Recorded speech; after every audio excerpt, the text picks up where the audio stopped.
tout notre gouvernement, l'atelier national de lancement des consultations nationales et des consultations thématiques sur le processus de révision de la loi d'orientation agro-silvopastorale, LOASP, et de préparation de la tenue du Conseil supérieur d'orientation agro-silvopastorale.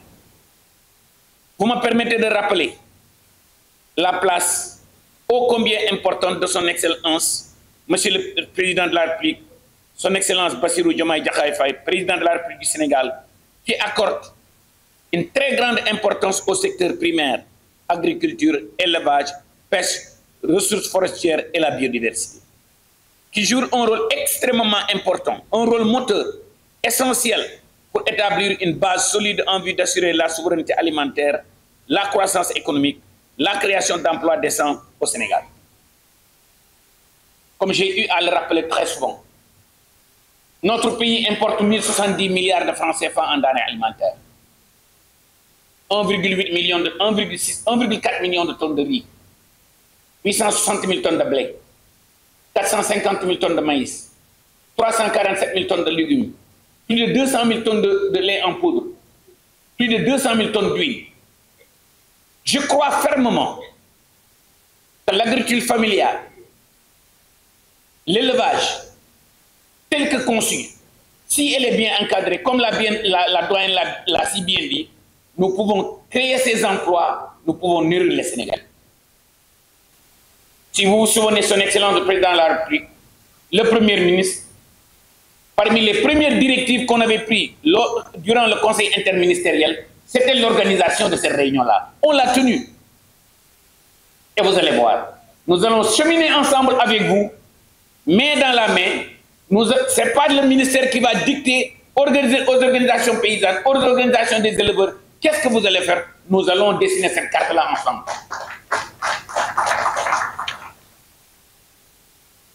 Ainsi conscient de l'importance que les plusieurs autorités attachent à la révision de la loi d'orientation agro-silvopastorale, notre département a aussitôt mis en place un comité ad hoc chargé de l'élaboration d'une nouvelle loi d'orientation agro-silvopastorale et halieutique pour notre cher pays, le Sénégal. Et j'ai l'intime conviction qu'ensemble, cette nouvelle loi dont nous avons tous tenu à concevoir ensemble peut changer les destinées de notre agriculture pour nous mener à l'autosuffisance alimentaire. C'est d'ailleurs dans ce cadre que s'inscrivent les prochaines consultations et concertations thématiques au niveau national et régional, mais aussi en impliquant tous nos partenaires techniques et financiers. Ce vent de changement que notre cher pays a demandé, le directeur de l'ANABEL l'a dit, œuvrons tous dans ce sens-là. Je dis souvent que quand nous voyons les montants d'argent, les ressources financières, les ressources humaines qui ont été impliquées ces 20 dernières années dans notre agriculture, dans notre élevage, dans notre pêche, il y a un disconnect entre là où nous sommes et les efforts consentis. La bonne nouvelle, c'est quoi? Je sens que tout le monde, tous les partenaires, tous les acteurs dans toute la chaîne de valeur, tout le monde est ganté d'une bonne volonté pour que ça change. Prions que ça change. Et j'ai aucun doute que l'engagement de son Excellence le Président de la République, l'engagement du Premier ministre, l'engagement du gouvernement, l'engagement de Dr Alpha et de moi-même et de toutes les équipes du ministère et de nos partenaires techniques et financiers et des acteurs, j'ai l'intime conviction qu'on va changer. Je remercie également les membres du CERAL, l'USAID, ANABEL, tous les partenaires techniques financiers. Je vois FIDA ici, je vois la Banque africaine de développement, la FAO, tous nos partenaires, Koulimtou. Mais je tiens à vous remercier publiquement parce que nous sentons que vous êtes à nos côtés. J'ose aussi espérer que cet atelier marquera les bases solides d'un engagement de tous pour la concertation, l'inclusion totale et la participation active afin d'aboutir à une loi qui servira non seulement aux générations présentes, mais aussi aux générations futures. Nous avons voté par changement. Le monde est très loi bii nag ñu bëgg changer na ko ci nekk def sa wàll. Nous voici aujourd'hui réunis pour procéder au lancement des consultations et concertations dans le cadre du processus de révision et d'actualisation de la loi d'orientation agro-silvopastorale. Cette étape constitue un moment important d'échange et nous devons nous accorder sur les approches et adopter pour recueillir le point de vue de tous les acteurs concernés par la loi d'orientation agro-silvopastorale. En clair, et vous seriez compris, nous avons tous besoin d'aller vers des consultations avec une compréhension commune des enjeux, des objectifs et des résultats attendus de ce processus de révision. Or, on ne saurait y arriver sans engagement et participation des parties prenantes. En effet, autant la réussite du processus dépend du niveau de participation de tous les acteurs, autant l'appropriation et la contribution de nous dépendent de l'engagement et de la responsabilité des uns et des autres. C'est la raison pour laquelle, et considérant tout l'intérêt accordé au principe d'implication de tous les acteurs, les organisations de producteurs et de la société civile ont toujours assuré leur rôle de veille, d'alerte à chaque fois que c'est nécessaire. J'en citerai par exemple le processus de création du groupe de dialogue social et politique GNSP et ses démembrements. Leur contribution à l'élaboration et au dialogue sur toutes les politiques agricoles. Le rôle que joue le cadre de réflexion, d'action sur le foncier au Sénégal, le CRAFS, sur le processus de réforme foncière et la contribution et la dynamique de la transition agroécologique, la DITAS, et ses démembrements sur les questions liées à l'agroécologie et au changement climatique, aussi bien à l'échelle nationale qu'à l'échelle régionale et locale. Vous m'en voudriez aussi de ne pas citer tout le travail abattu par l'Alliance nationale femmes et foncières sur les questions d'autonomisation des femmes et par l'exemple communautaire des jeunes du Sénégal, l'ECOGES, sur les questions d'installation et d'insertion des jeunes dans les chaînes de valeur agro-silvopastorale et halieutique.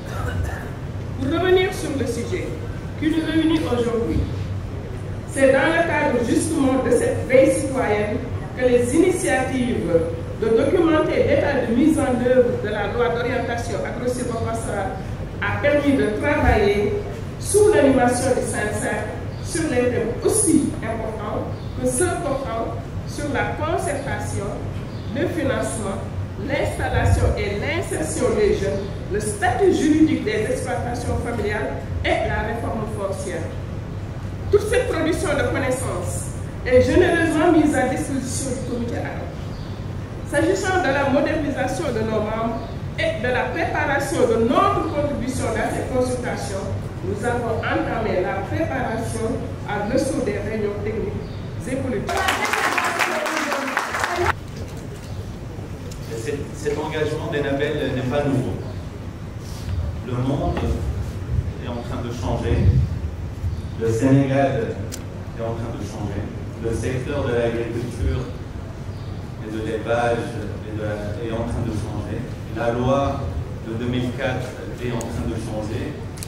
Et la coopération au développement international est également en train de changer. Et Enabel souhaite s'inscrire, continuer à s'inscrire également parfaitement en cohérence avec les objectifs stratégiques nationaux du gouvernement du Sénégal en ce qui concerne la souveraineté alimentaire du pays, à travers le renforcement de la production agricole et des systèmes alimentaires durables et de l'agroécologie, l'appui aux petits et moyens entrepreneurs, ainsi que l'appui aux plus grandes agropoles. Et là, je mentionne les travaux d'aménagement du module régional de l'agropole centre à Mbela Kadiao, que Enabel a récemment appuyé. Et nous essayons d'appuyer cet écosystème de l'agriculture de manière holistique, inclusive et durable. Pour être un peu plus concret, au cours des 5 prochaines années, nous avons un portefeuille de 4 projets dans ce secteur de l'agriculture et de la souveraineté alimentaire durable qui représentent environ 60 millions d'euros. Grâce à nos partenaires financiers, évidemment, le Royaume de Belgique en premier lieu, pour 50% de ces fonds, ainsi que l'Union européenne pour les 50% restants. Alors, une des spécificités d'Enabel au Sénégal, c'est que nous avons ce qu'on appelle un double ancrage. Un ancrage au niveau central. On appuie les services du ministère et des différents organes au niveau central. Un appui stratégique, institutionnel, comme c'est le cas aujourd'hui pour ce processus de révision de cette loi. Le deuxième ancrage, c'est un ancrage local. Et la majorité de l'action d'Enabel au Sénégal se situe sur une zone du Siné Saloum. C'est un choix stratégique de ne pas diluer l'ensemble de nos actions sur l'ensemble du territoire, mais plutôt d'optimiser, de maximiser l'impact sur ce territoire du Siné Saloum, où on peut avoir une approche territoriale intégrée avec un impact plus grand pour les institutions et les populations.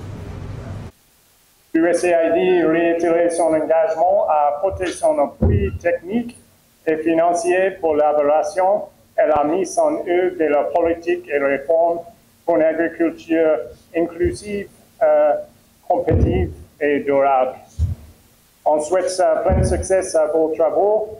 Je vous remercie toutes et tous de...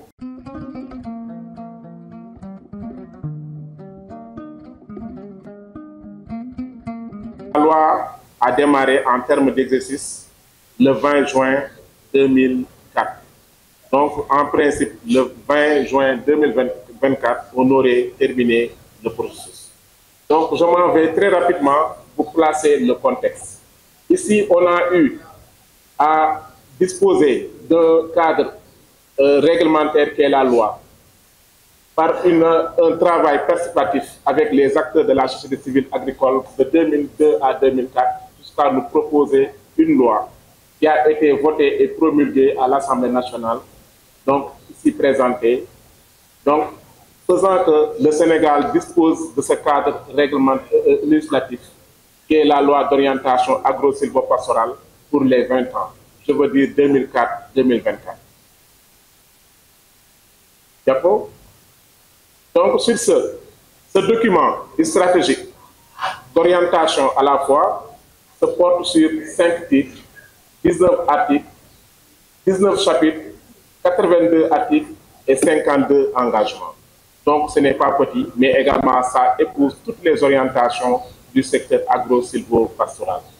C'est pour réguler toutes les activités qui sont liées aux biotechnologies modernes et à la biosécurité au bénéfice du pays. Et donc, il est important, pour terminer, de faire vraiment un diagnostic exhaustif, faire l'état des lieux qui n'a toujours pas été fait au Sénégal depuis que l'autorité existe pendant presque plus de 10 ans. Donc, l'état des lieux des OGM ou OVM ou tout produit dérivé au Sénégal pour pouvoir mettre en place une base de données donc, des OGM et des dérivés pour mieux encadrer, surveiller tous ces produits dérivés au bénéfice de l'environnement, de la santé humaine, mais également animale. Je suis le professeur Diego Diouf, je suis le directeur de l'IFR Sciences sociales et environnementales à l'Université du Sine-Saloum. Nous vous remercions pour avoir associé les universités, parce que quand je parle pas à mon nom, je parle au nom des institutions de formation. Et c'est dans ce sens que je me permets d'attirer l'attention, parce que parmi les acteurs, ce n'est pas intuitif personnel, bien sûr, mais on n'a pas vu quand même les institutions universitaires, alors que l'aspect formation est très importante, justement par rapport à la vulgarisation, mais également à la formation des cadres supérieurs qui devront contribuer à la mise en place de cette loi.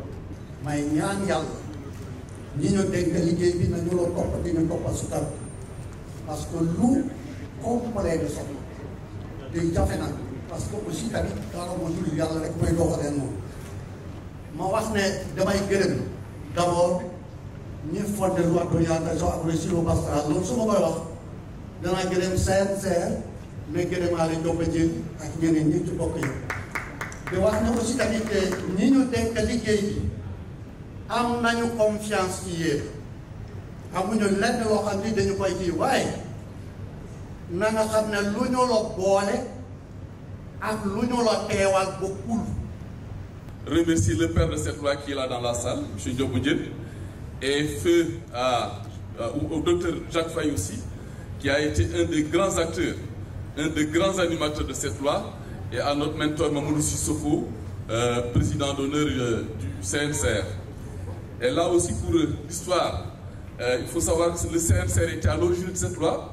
Le 26 janvier 2003, on était au stade, on a marché les paroles qu'avait prononcées, résonnent encore dans nos mémoires. Et l'approche qui a été utilisée a été très inclusive. Et pour rappel, cette loi a été traduite dans toutes les langues, en Pulaar, en Sérère et en Wolof. Il faut la réactualiser, il faut réactualiser cette traduction et faire sorte, et en Diola même, je viens de me l'appeler.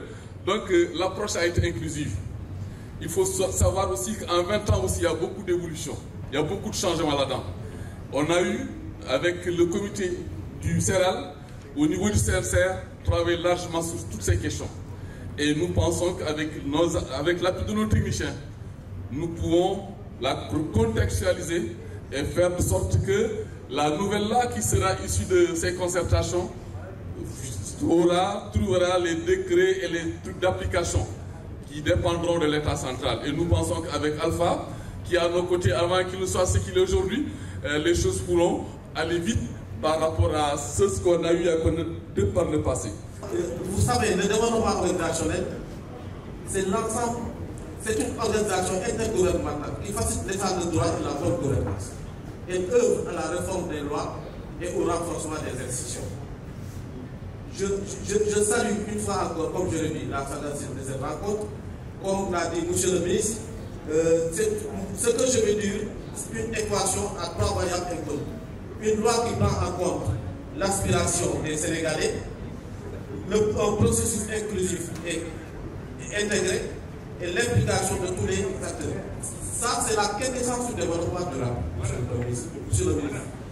Le développement durable, c'est l'intégration, la participation de tous les acteurs. Et vous savez, c'est un processus des procédés mis en œuvre pour intégrer, pour maximiser le potentiel humain de toutes les organisations. Pour l'actualisation de la loi d'orientation agro-sylvo-pastorale, et aujourd'hui, on va aller vers l'halieutique. Occasion pour remercier vraiment le ministre, son secrétaire d'État également, au coopératif et à l'entretien des paysans. Pour vous dire, monsieur le ministre, vous avez noté aujourd'hui avec satisfaction la présence des médias.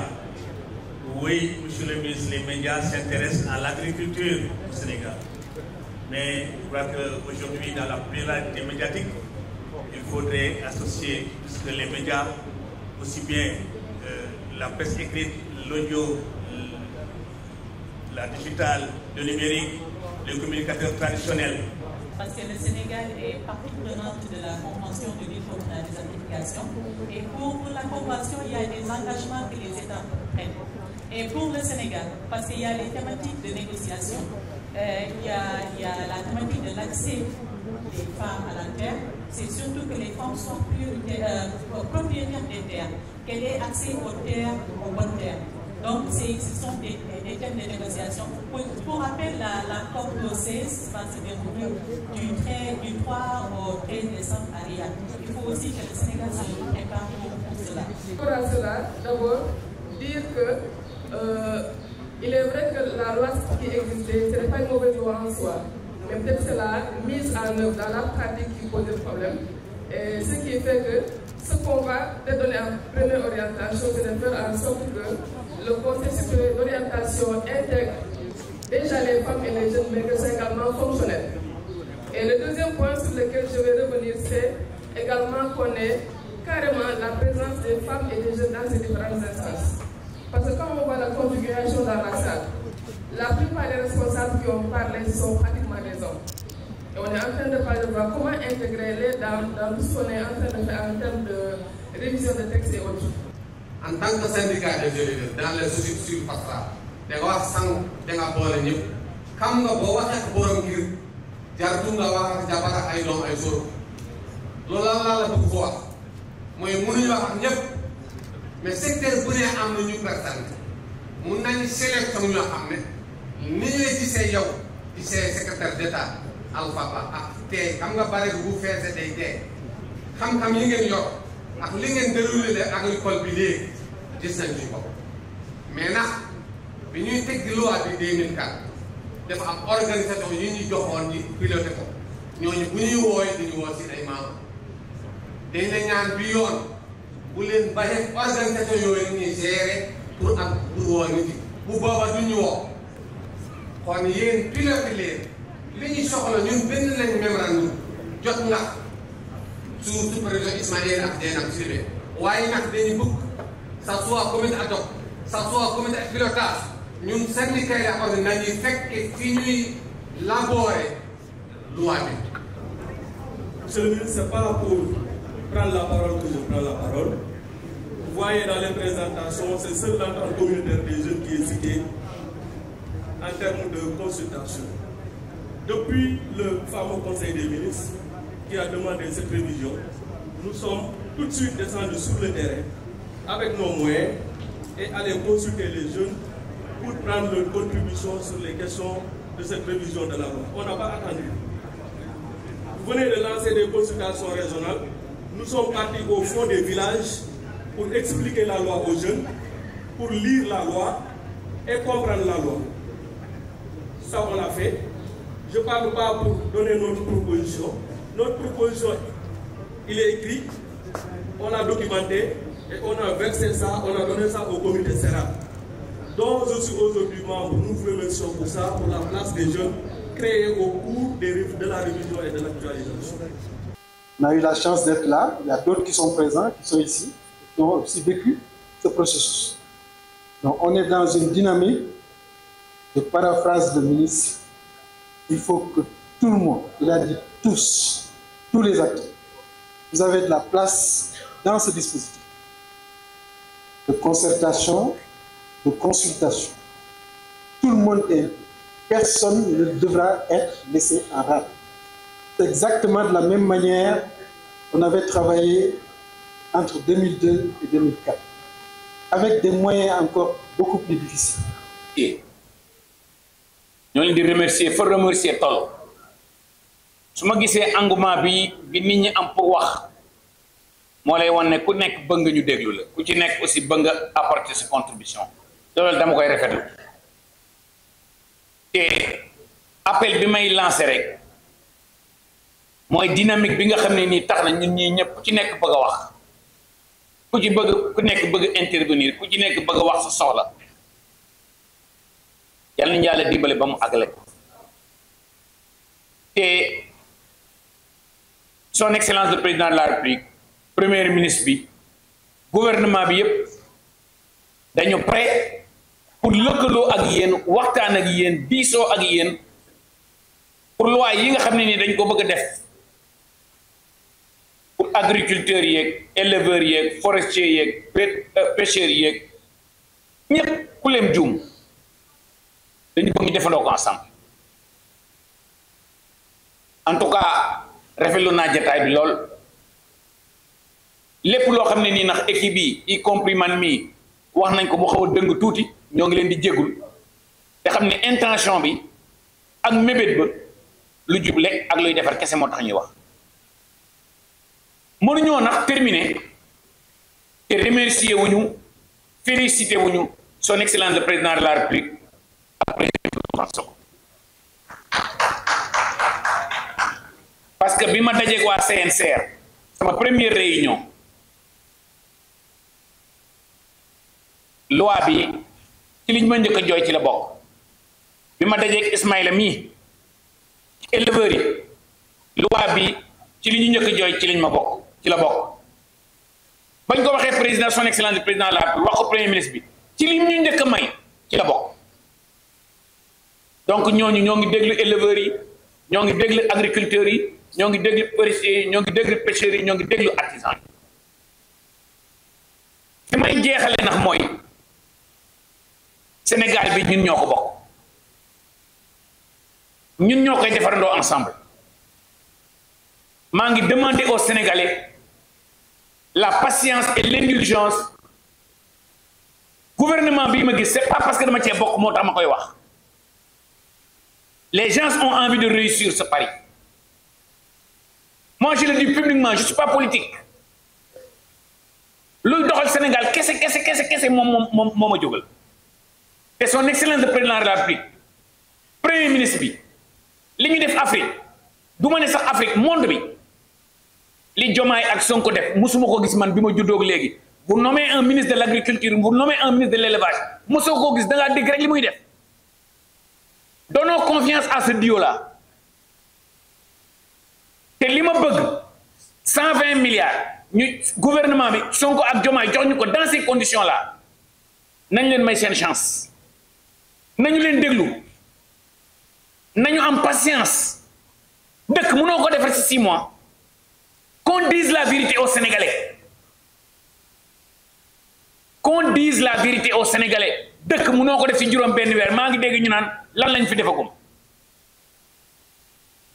60 ans gis nga fi dëkk bi toll en tout cas ñoo ngi leen di gërëm di leen sant fi may terminer nag mooy sama collègue yi nekk ci ministère bi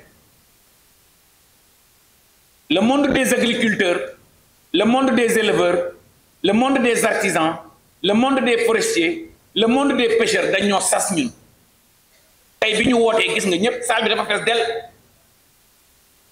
ñun fonctionnaires yi aussi soyons à la hauteur sama dernier mot mooy monsieur le secrétaire d'État merci beaucoup